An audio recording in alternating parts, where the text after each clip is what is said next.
Hello, Willowbrook family. In the Daily Devo today, we are reading Genesis chapter 4. Whenever you go to a theatrical play or you watch a movie, you obviously pay close attention to the actors. You find out more about their characters and their roles in the story by looking at several things. Probably the two most important things to notice would be their actions and their reactions.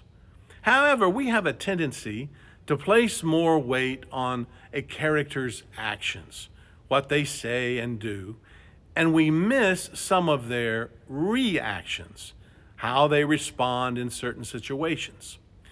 But by failing to notice the reactions, we miss more of the depth and truth of the story.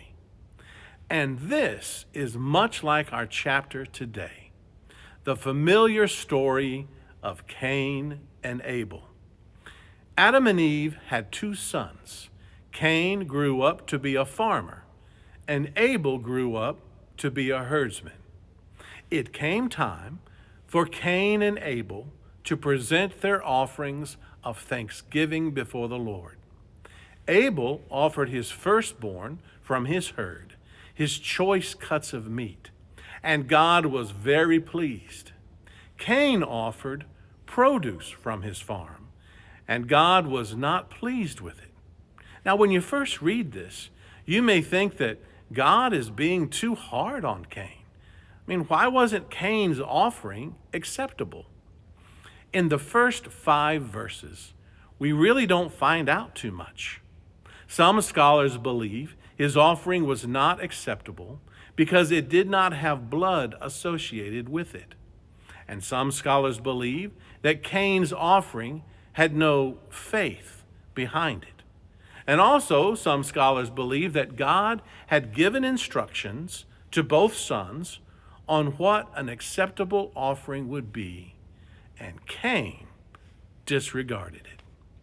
In any event, one thing we do know for sure: Cain's heart was not right.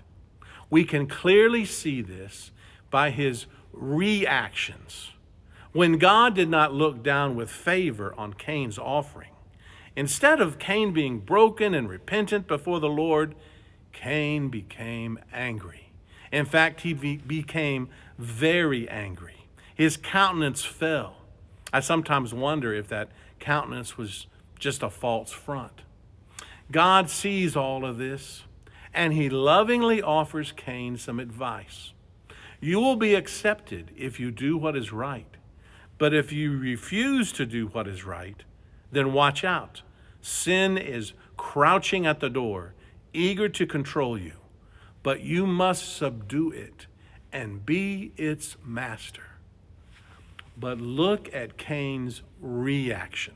1, he refuses to listen to God's advice. 2, he lures Abel into a field, then kills him. That's premeditated murder. 3, when God asks Cain where Abel is, Cain lies to God. And 4, when God curses Cain, Cain is more concerned about his punishment than his sin.